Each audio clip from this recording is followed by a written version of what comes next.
Welcome to the Mean Lady Talking Podcast, the tough-talking, advice-giving show by the not really mean lady, Susan J. Elliott.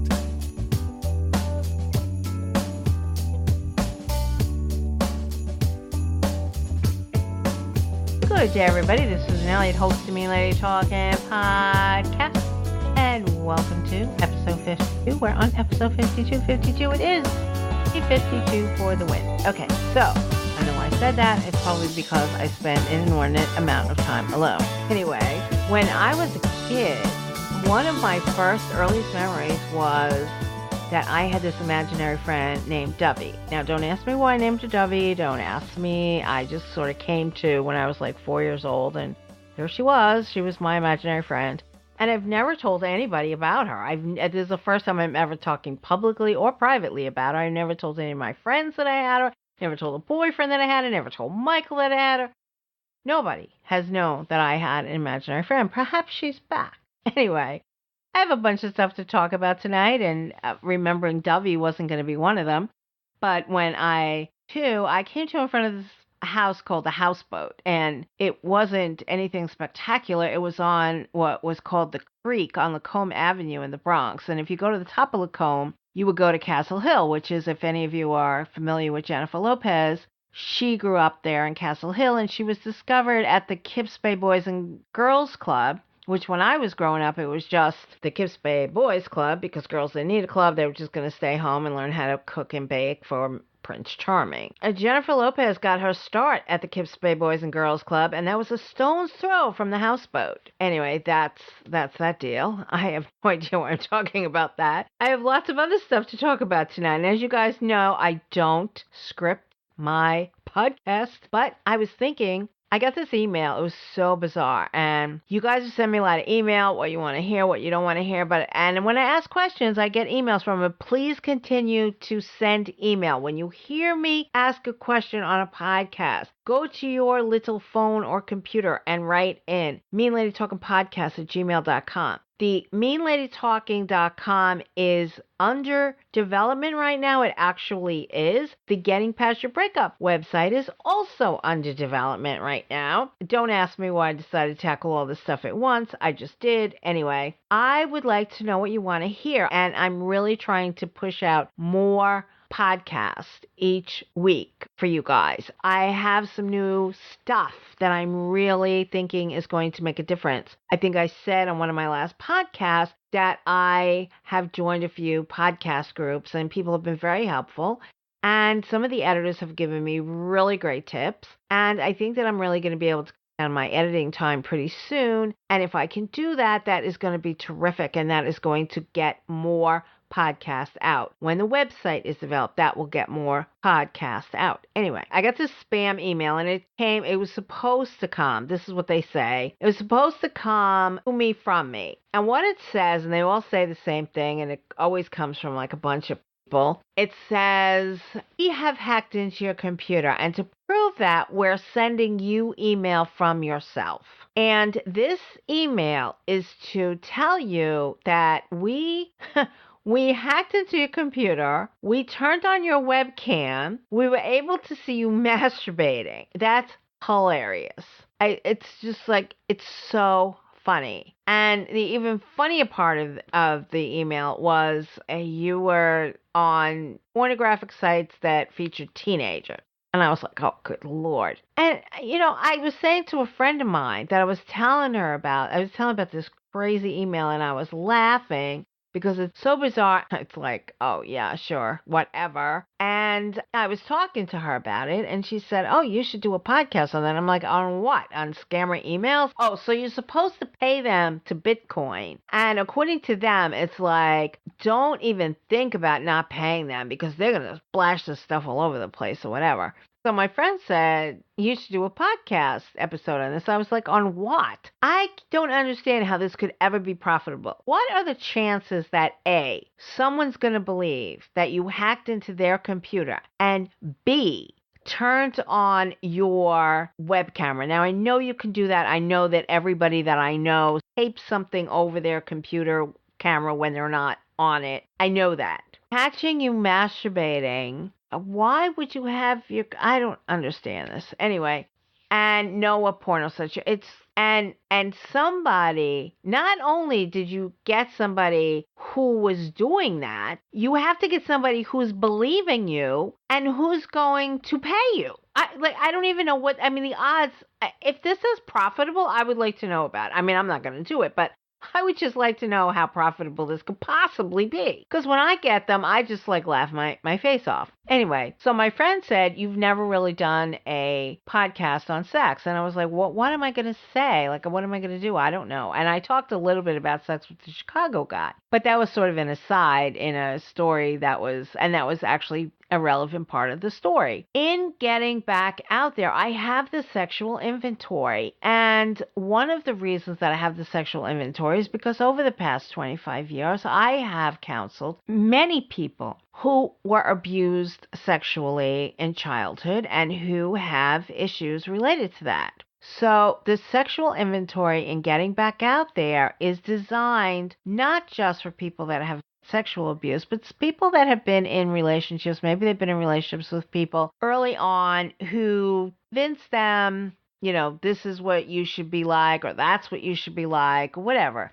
Maybe they've been in relationships where people have asked them to do things they're not comfortable with. Maybe they want to do things that nobody's ever consented to or whatever, healthy, normal adult things, not anything crazy or abusive. And that's the reason why I brought it up with the Chicago guy, was because I really thought that we were going to break up over his deal about bondage. And I was like, yeah, that ain't never going to happen. So that's why I brought it up in that story. And yes, I haven't. But the sexual inventory in getting back out there is important. And it's important for both men and women. It's important for people who have been sexually abused. It's also important for people who have been in relationships with people where it hasn't really worked out sexually. Either you want too much, or they don't want enough, or whatever. And how do you work that out? How do you figure that out? The sexual inventory and getting back out there is something that I worked on for many years with clients. Not that clients were sitting down working on the sexual inventory, but I had clients do the sexual inventory. It talks about, what are you comfortable with? What are you not comfortable with? How do you want to discuss this in future relationships? Do you need to discuss this in future relationships? Most people just let the chips fall where they may. I mean, there's a lot of factors. In getting back out there, the very first quote is from a guy who says that he's uncomfortable talking to a woman about his sexual history. He said that once he was with a woman and he always used condoms, which I implore people to make sure that if you're not with a person that you can stand to spend the next 20 years with, and if you don't know them, you don't know the answer to that question. If the answer to that question is not, yes, I can spend the next 20 years with them, use a condom. And so Lawrence, who was a client of mine and gave me permission to use this quote, had said that once he was with a woman and the condom broke and she said she wasn't on birth control. So ever since then, he was working on trying to get up the courage to ask that. Absolutely, Lawrence. There are so many issues. So I wrote the chapter in getting back out there, and most of the critical reviews, and when I say critical, I don't mean that they were negative. I mean that it was from people who are recognized from the media, the publishing world, any place where the book was initially reviewed when it first came out. Many reviewers hailed it for tackling a subject like sex in dating and sexual inventory. So you have to think about childhood trauma and abuse. You have to think about early sexual experiences. You have to have a sexual standards and compatibility list. And I talk about that in getting back out there. This is so important to figure out long before you're ready to date. When I say that getting back out there is not a dating book, this is the stuff I'm talking about. The sexual inventory, the standards and compatibility inventory. These are all things that have to be done way, way, way before you're ready to date. And you cannot do when you start dating, because a warm body and a cute face is going to throw you off your game completely, and you're not really going to pay attention to it. You're going to give it short shrift. So please read Becoming Sexual and Becoming Exclusive and doing the sexual inventory in Getting Back Out There. But that's not why I brought this up. I brought this up because I want to know what you guys want to talk about. I mean, do you want a podcast episode? I'm already on explicit because I swear a lot and because this is adult material and that's what we talk about. We talk about adult relationships and all kinds of things, but I've never really done a podcast episode on sex. So send me cards and letters, let me know what you want. And to kind of go back to the imaginary friend thing, when I was a kid, I had anxious attachment, and this is what we call fear of abandonment. I have studied John Bowlby's work. This is where the attachment issues. And John Bowlby and Mary Ainsworth, I've studied their work for decades. And I wanted my second book to be as great as Getting Back Out There is, and it's not a dating book. It will help you when you start dating, but you need to get it long before you date. I wanted my second book to be When the Person You Love Doesn't Love You, or Reject the Rejecter. And I wanted that book to be slanted toward people who were rejected, people who either were rejected, who were ghosted, disappeared off the face of the earth,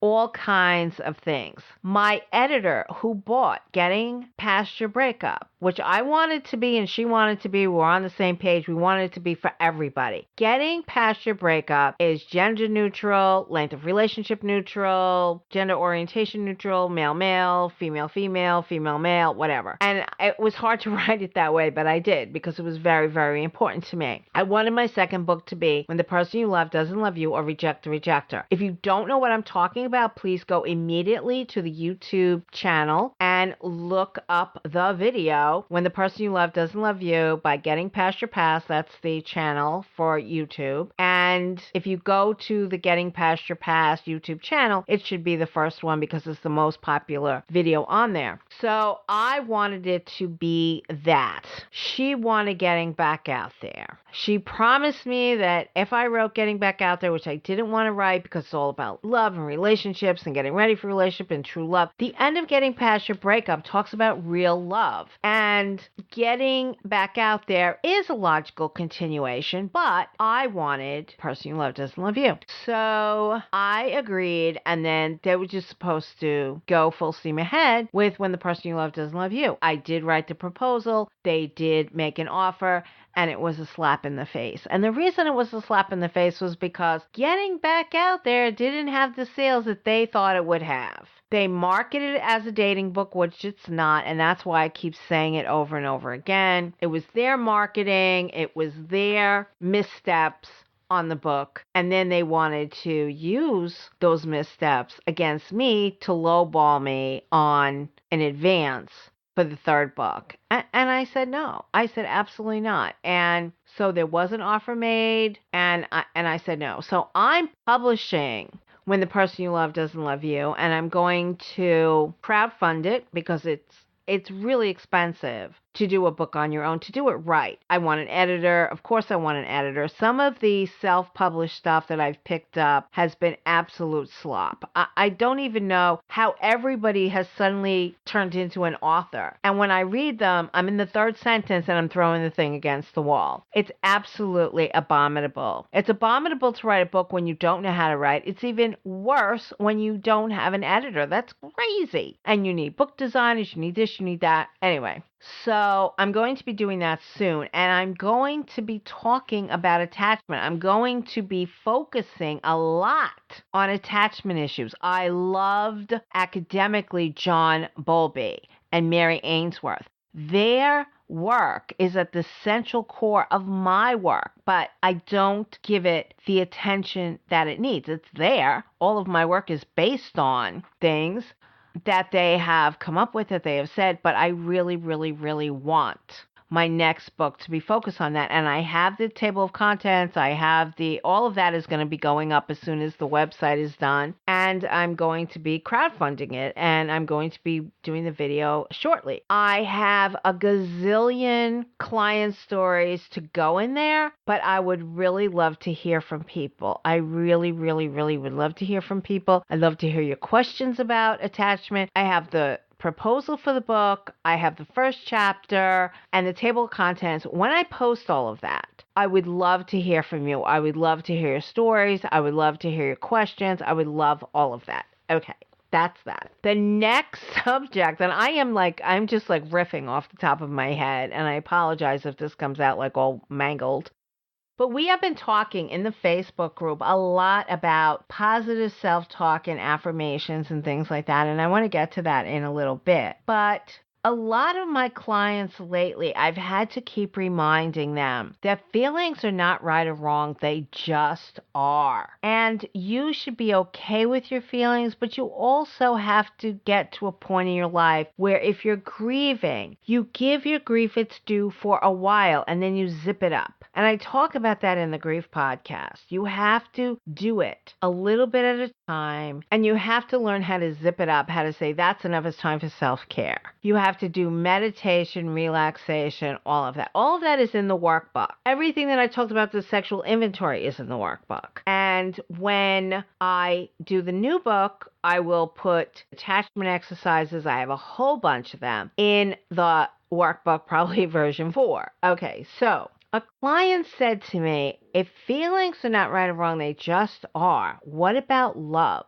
Love is a feeling. And I said, yes, of course it is. And yes, love is not right or wrong. It just is. Nobody's saying that you should stop loving whoever it is that you love. That comes in time. If you're still in love with your ex, falling out of love will come in time. And also, you can still feel love for somebody that you know you just be in a relationship with and you can't even talk to. You are absolutely entitled to feel love for that person, but any kind of interaction is just going to hurt one or the other or both of you. So it's okay to feel that way. But you don't need to act on it. You need to understand the relationship is over, put a pin in it, and move on. Love doesn't make any sense a lot of time. But one thing that's important, and I think this will come into play later on, is that you want to understand that you can have irrational feelings sometimes. They don't make sense. Feelings don't make sense. And sometimes your feelings come out sideways, and you have to understand that. Sometimes you're behaving in a way that has nothing to do with the situation at hand. You're feeling feelings about the situation at hand that make absolutely no sense. You're not quite sure what's going on. It's probably because the feelings have to do with something else.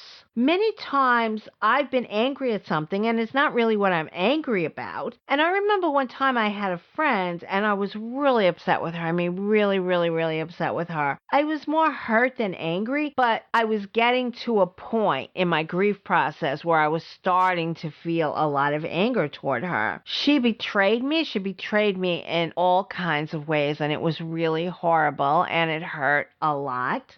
And it was a betrayal that we had talked about. It was a betrayal that we had promised each other would never, ever happen. And I've talked about her before, and we talked about how we would never screw each other over for a relationship. And then that's exactly what she did to me. And then she said to me, well, this is different. And no, it wasn't different. It's not different. We spent 8 years promising each other that we wouldn't do it. And I didn't do it. It was just her rationalization, her justification to hurt me. And at the time, I was struggling with giving her space to have her honeymoon period, but it was getting to be late in the game. I mean, it was like getting to be 2 years. I mean, who gives 2 years to somebody to kind of stop having a honeymoon? And I kept thinking there was no way she's going to be happy in this relationship. So I was sort of standing by the sidelines, waiting for it to end. And I saw this person is consuming her. This person is dictating her every minute of every day.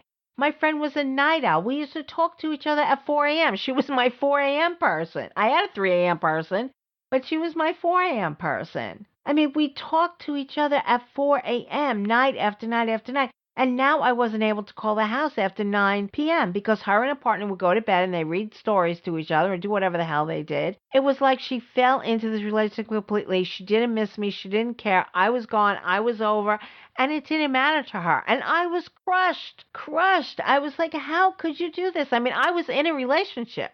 And our friendship gave my life things that my relationship didn't give to me. So of course I wanted her in my life. And of course I made room for her in my life. You know, hobbies, friends, and interests, hobbies, friends, and interests. It's the drum I beat all the time, and it's the drum I believe in, and she said she did too, and then the minute she gets in a relationship, she doesn't believe in that anymore. And when we would see each other, she would watch the clock. because she would only come over when her partner was at work. And I'd watch her watching the clock. And the minute it got to be like 15 minutes before the partner's ready to go home, she's gone. I was depressed. I cried and cried and cried all the time. And like I've said, depression is often anger turned inward, but sometimes anger is depression turned outward. I was so depressed and I was so hurt over what she had done. And I had a friend of mine, he's still a friend of mine, and emailing back and forth one day, and I just took his head off over something weird, over something strange, over something little. And he said to me, "What are you so angry about?" I lost it. Absolutely lost it. I knew exactly what it was about. And I knew I was angry about her. I knew it had nothing to do with him. And I had been there when her best friend had screwed her over for a relationship. So it was not just that she betrayed me, but she betrayed me and there was no me there for me. Like when her best friend betrayed her for a relationship, I was there for her every single night. And I was in a relationship. And I would have dinner with my boyfriend and my kids. And then I would take off and I would spend night after night on her front porch, drinking coffee, talking about it, and just getting her through it. And then when she did it to me, I didn't have a friend like that. There was nobody. And she couldn't see that what she was doing to me was not okay. And that she was putting me in this box, and that she was seeing me now and again. And she was doing to me exactly what her friend had done to her. The same thing I had pulled her through. This was exactly what she had hurt so much over. And then she turned around and did it to me after promising me for 8 years that she wouldn't do exactly what she did. And I had to come to terms with I had to let her go. I couldn't trust her. She was a liar. A liar. I mean, that's what it comes down to. Instead of sitting around going, "Oh my God, how could you do this to me? How could you do this to me? How could you do this to me?" I had to face the fact she was a liar, a big, fat liar. And I was so angry at this guy for no reason. And I had to apologize to him, which I don't do easily because I try not to do things that I have to apologize for, but I had to apologize for that. And he and I are still friends today. And I remember a quote from him because he and I talked about this. We talked about friends doing this, and his best friend did it. And I guess I forget what his best friend's wife's name was. Let's say Sarah. And he told me that he said to his friend, "I understand that Sarah gets 99% of your time, but I want my 1%. And when he said that to me, I thought, oh my God, that's exactly right. I wasn't getting my 1%. I was getting like 0.00001. And I was thinking, yeah, I wanted my 1% and I wasn't getting it. And now that guy who gave me so much perspective was the guy I was taking out on. And I went, okay, I have to be done with her. I have to let her go because I don't want my feelings about her to ruin any other relationship in my life. And after the book came out, she was there. I mean, just like, it's weird because I always say cockroaches scurry when you put the light on them. But when my book came out, it was like the cockroaches came out. And I was like, what are you doing here? I don't want you here. And she couldn't even come to me by herself. She said something to me on my blog.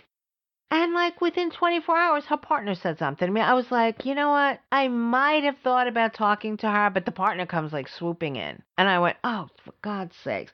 I was not friends with the couple. I was friends with her. And I didn't think we'd ever get back together. When she did that, I was like, well, some things never change. Anyway, you can still feel love for people, but that doesn't mean that you need to have them in your life. It's like Melody Beattie said. She said you can still feel a twinge when you pass the froggy pond, but that doesn't mean you jump. Not at all. I've seen guys on jail shows and gone, oh my God, when I was 19, I would have went for him. You can still feel a twinge when you pass the froggy pond, but you don't have to jump in. And when people come on the Facebook group, people will use the word, I've been dumped, and we will always say something to the effect of, don't use dumped, because it's really important to not use words like that. It really is, because you're not garbage. And that's what gets dumped is garbage. Please don't use words like that. And we try to be gentle. We try to make somebody feel better when they come in. And we discuss getting past your breakup, getting back out there in the workbook. That's what the group is about. It's not to go in there and talk nonsense or talk about something that's the opposite of the program. And we have people who will go in there and they'll say, well, I did this, but I didn't do that. And it's like, the program doesn't work like that. It's not cafeteria style. It's not buffet style. You can't have the beans without the lettuce. You don't do it that way. And you don't say, well, I did a little bit of the program and it was okay. Because get out. I started that Facebook group because it was supposed to be the extension of the blog when I was having so much trouble with commenting and registration on the blog. And the blog was very, very popular. But I was having trouble with new people coming on registering. I was working full-time as an attorney. I couldn't really deal with these registration issues all day. I bit the bullet and we moved the group to Facebook. And the Facebook group is for people who have the books, who have the workbook, and the new booklet series is coming out. The first one, The Power Affirmations, is out. Get it? It's wonderful. And how do I apply this program to my life? That's what the Facebook group is about. It's not a general breakup group. It's not come in there and whine and get in contact with your ex and then have us all pat you on the head and say, there. We're not going to do that. We're just not going to do that. Please review episode 1 of Mean Lady Talking Podcast and you'll figure out what we're all about. If you're looking for sympathy, you'll get it. You'll find it in the dictionary between shit and syphilis. Go to episode 1 of Mean Lady Talking Podcast and you will find that that's what we at. It's not, the Facebook group is not to go in there and talk nonsense or talk about something that's the opposite of the program. It's not what it's about. I started and I spend a lot of time in there and I have terrific moderators who also spend time in there and they do it absolutely for free. They do it because they work the program. They do it because the program worked for them and they want to give back. That's what they're there for. So when a new person comes in and they'll say, I got dumped, and me or one of the moderators will say, try not to think of it as dumped. Think of it as set free. So one of the moderators, somebody came in and said, I was dumped. And one of the moderators said, try to think of it as set free. And I was going to go in there and say, yeah, we like to use terms which represent that you're released to find bigger and better thing or the best thing that ever happened to you. And yes, the name of the book does include the words devastating loss, but devastating loss doesn't equal dumped. I don't like the word dumped, and I don't think people who are trying to move on from a breakup should be using that terminology. I just don't. Now, you guys heard me talk last year about the problems that I had with the Power Affirmations course, and I didn't want to have that. There were thunderstorms after thunderstorms after thunderstorms. I lost routers. I lost all kinds of things. I had videos that were destroyed. Terrible things happened. So I spent the last year revamping that course, and it's ready to go, but it's not going out until it's absolutely perfect 100%, but it's almost there. But I want you guys to know that, like I talked about in the 50th episode, and I made it a long episode because it was the 50th episode, and it was very meaningful to me, and I really appreciate you guys. Your ratings and reviews, your subscribing is really, really helping the podcast. And please continue to do that. The Mean Lady Talking website will be up in the next week or so. Everything is coming up roses. Anyway, my therapist started changing me right away. I broke up in February. And in September, I went to court to get the restraining order. I was a different person. And I was a different person when she told me to tell him to keep them. That was only weeks after we broke up because I was spending 2 days a week sobbing for hours listening to him degrade me horribly. And if I didn't listen, he was threatening to keep the kids. And my therapist said, tell to keep them.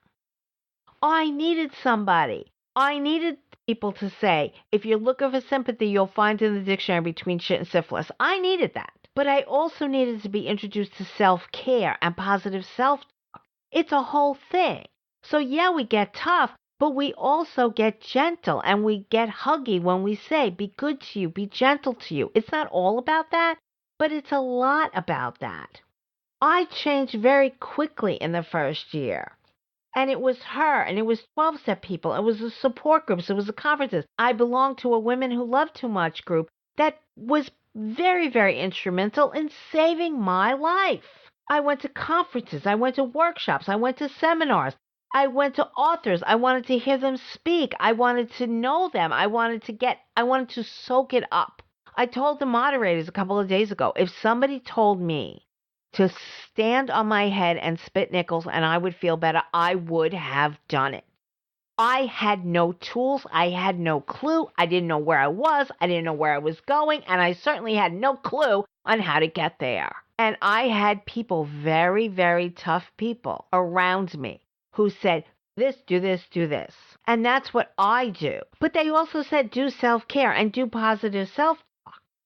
And when I tell people, do my boot camp, and the boot camps are online. I've had people email me and say, when can I come to New York to do your boot camp? You don't have to come to New York to do the boot camp. The boot camps are online. And the last one's going to be in May, and then the next one's going to be in November. So if you want to do a boot camp with me, please send me email. You can write to the podcast, meanladytalkingpodcast@gmail.com. You can send me email, Susan@gettingpastyourbreakup.com. The website is under development right now, so the Gmail is probably the best deal right now. But the boot camps are online. If you want to get into the GPYV boot camp that is starting in May, please email me for the registration form. And the reason I don't have the registration form online is because I only accept 8 people.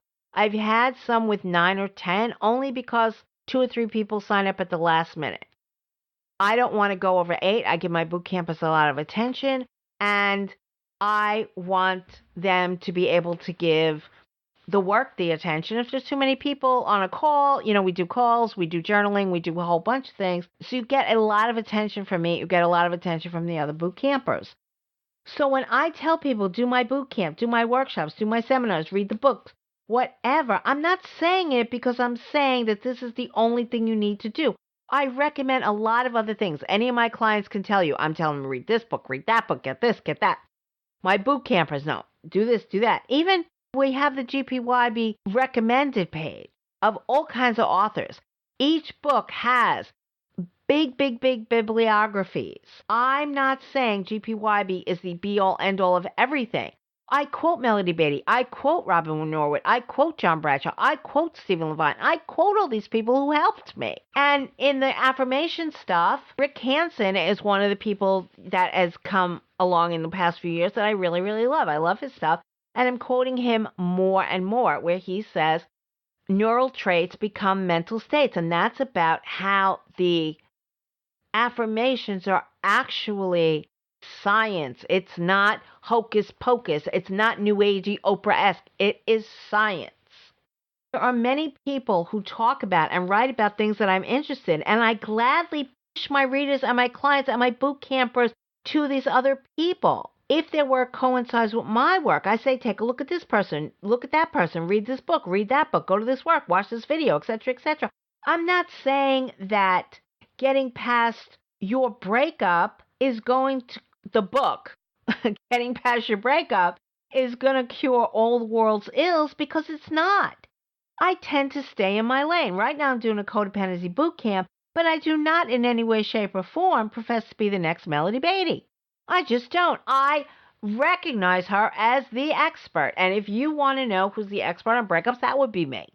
I do a lot of stuff on love addiction. I have a lot of people who have relationship addiction. I work very hard at that. And I do not profess to be the next Robin Norwood. But if you want a generic, oh, boo-hoo-hoo, poor baby, I was dumped and the world sucks and everything sucks, and you want a group to say hugs, hugs, there, that's not my group. You're not going to get that. Time does not heal all wounds. Getting a pat on the head with nothing more does not heal all wounds. If that's what you want, this is not the group. And if somebody had given that to me, I would still be chasing around my ex. Thank God I'm not, because he's dead. But I would say, if he was alive, I would still be chasing him around, going, please love me, please love me, please love me. I know you hit me, I know you cheated on me, and now you're hitting the dog and the kids and everything, but please love me, please love me. But my therapist, as magical as she was, and the Al-Anon people, as magical as they were, and the support groups, as magical as they were, and the 12-step groups, as magical as they were, and all the places I went to, and all the recovery that I did, and one of the most instrumental things I ever did was going to Investment Excellence, which I went to in my corporation. My corporation sent me to that. I was working in software, and they sent us to Investment Excellence, and I learned affirmations from Lou Tice.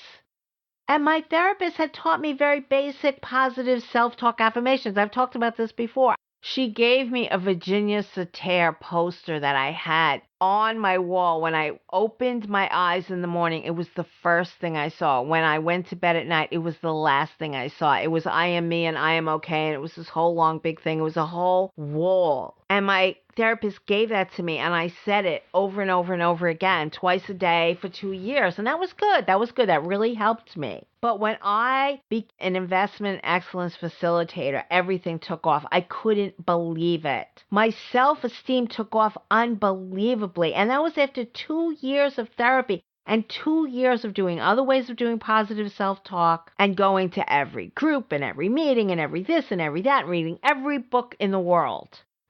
But those affirmations taught by Lou Tice from Investment Excellence was what changed my life. It was like when I did grief work a few years later with John James, and I did it with Stephen Levine, and I discovered John Bowlby, all in that time frame when I was grieving a lot of losses that had happened to me at once. The affirmations was kind of the same thing, was mind-blowing to me, absolutely mind-blowing. And when I wrote Getting Past Your Breakup and I wrote Getting Back Out There, the affirmations had to be a part of each book because I believe in it so much. And there was that one review that still sticks in my craw, that affirmations were New Agey and Oprah-esque, and they're absolutely not. If you doubt me, get the new Power Affirmations booklet that I just put out. I explain how it's science, because it is, and it actually changes. Physical changes happen in your brain when you do this. I've taken a year to redo the Power Affirmations course because I believe in it so much and I want it to be done perfectly. I revamped the affirmation section of the version 3 of the workbook because I believe in this passionately. And I put out the affirmations booklet because I believe in this passionately. I've been doing this for 25 years. The entire world has stolen no contact. I wish they would all steal affirmations so that we could get a little bit of traction going on that, because it's all explained through brain scans. Just do a Google search. Don't believe me. Put in a Google search, affirmations, brain scans, see what comes up. You're not going to hear that all this is a bunch of voodoo. You're not going to hear this is New Agey, Oprah-esque. That's not what you're going to hear. You're going to hear studies from Harvard, from Stanford, from the University of Pennsylvania. You're going to read them from Ivy League schools. Positive self-talk and affirmations and having a positive outlook increases performance in every area of your life. At home, at work, in love, relationships, family relationships, no matter what. All those things become better when you do your affirmations, positive self-talk, and having a positive outlook. And I explain that all in the affirmations booklet, and I'm going to explain it even more in the Power Affirmations course. And I'm thinking after I finish the Power Affirmations booklet that I actually might turn that into a book too as soon as I get the When the Person You Love Doesn't Love You book out. So let's put the debate aside. If you want to debate me, go debate Harvard, go debate Stanford, go debate the University of Pennsylvania, go debate Cambridge, go debate Oxford. Go debate every place in the world that has done studies saying, oh, look at here, look at what these brain scans have shown us. They've shown us that affirmations and positive self-talk work. Imagine that. And I'm telling you, don't believe me, go to Google and Google this crap. And if you don't do the affirmation part of the program, there's no sense in doing any other part of it because it's a very important part. If you want better relationships, you have to be a better person. You have to think you deserve more. And the way you figure that out is through positive self-talk. And if you're not willing to do the affirmations, if you still think that it's New Agey or something, then put everything else away. But if you think that you might have a problem with self-esteem, if you want to be a healthier person, if you want to have a better outlook, if you want to have healthier relationships, pick up the Power Affirmations booklet. Start with the book, then go to the workbook, then go to the Power Affirmations booklet. But the Power Affirmations booklet has everything that the book has, that the workbook has, and the Power Affirmations course will have everything too. They're all building blocks on top of each other. It's not that hard. What is hard is going through life with bad self-esteem and horrible self-image and listening to messages that other people have given you and thinking, I've been dumped. I'm such a piece of garbage and I've been dumped. Garbage gets dumped, not normal, worthwhile, wonderful people. They don't get dumped. If somebody didn't see your value, that doesn't mean that you don't have value. And somebody in the Facebook group said, if you don't say dumped, you say set free, you're just putting lipstick on a pig. And that's not true. Stop with the pigs, stop with the trash, stop with the dump. Let's get out of all of that stuff. I don't know where this language is coming from, but it needs to stop. Language is important. Like I said, I get nuts over the word bitch. Because I've spent so much time studying the effect of language on people, on your self-image, on other people's self-image. And maybe that's why some people don't care about it. Maybe it's because they've never read about it. They've never looked into it. They don't know the consequences of language. Language is important. It's like the third or fourth podcast that I'm talking about this stuff on, because it makes me want to jump up and down because I care about you. I don't want you to say the words, I got dumped. I don't want you to say the words, I'm a bitch, or she's a bitch, or you're a whore, you're a slut, you're this, you're that. Why? Why would you do that? Why would you say that to anybody? And why would a woman say that to another woman? And if a man says that to a woman, he's a piece of garbage, and he should be dumped and thrown out. If you allow it, there's something wrong. You should rise yourself up out of the gutter, stop trying to put lipstick on pigs, and worry about putting positive words into your life.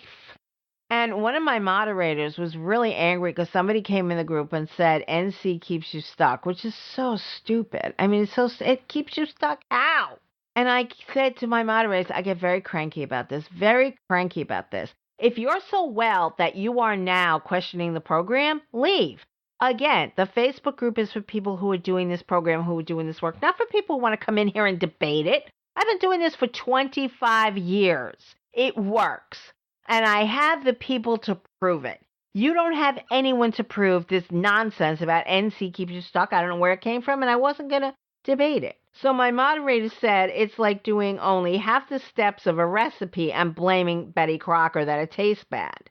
And that's exactly it. I'm the Betty Crocker of breakups. Baking soda is important. I remember when I was a kid, I remember seeing a quarter of a teaspoon of baking soda. And I thought, well, how important could that be? It's a quarter of a teaspoon. So I made the cake without the baking soda. It was flat. And I still ate it. It tasted like a rubber chocolate cake, but it was still chocolate. When it came out like that, I didn't say, damn Betty, I hate Betty. Look what Betty made me do. She made me do a freaking pancake. She made me make a cake without damn baking soda. She didn't really tell me how important that baking soda was. What the hell's wrong with Betty? And just because you told me to put baking soda in doesn't mean that I actually have to put baking soda in. Baking soda just might keep you stuck. And just because I'm telling you to put in affirmations means that you need to put in the affirmations. And when I'm telling you to go NC, I'm telling you that because you need to be NC. You need to understand that closure is your own deal. You need to understand that you need to do your grief. You need to put in the self-care. You need to put in the relationship inventory. You need to do the life inventory. You need to do all of that. Don't leave out the damn baking soda. It's going to be flat as a pancake. Do you want your life to be flat as a pancake? No, you do not. Let me know what else you want to see, you want to hear. Let me know about attachment. I'm going to talk more about attachment because I'm going to talk about book. I'm getting ready to get all that stuff done. I'm going to be self-publishing it, and I'm going to be crowdfunding it, and I really hope that you guys come along with me. I hope you become part of the book, and you're going to get a lot of views. You're going to be able to give me a lot of feedback, and I really hope that If you've ever had problems with fear of abandonment, you know that that's probably an attachment issue. And if you've ever felt rejection, you've ever felt like you're rejectable goods, the new book will help you a lot. I hope that you are doing your affirmations. I hope you have the Power Affirmations booklet. I hope that if you're waiting for the Power Affirmations course, you sign up. And I hope that if you want to take the boot camp, it's online. And it's going to start the middle of May. So please, please, please get me those cards and letters and let me know. Take care, everybody. This is Susan Elliott, Mean Lady Talking Podcast. Signing off. Me and Debbie here. We are signing off. Talk to you guys soon. Take care, all. Bye-bye.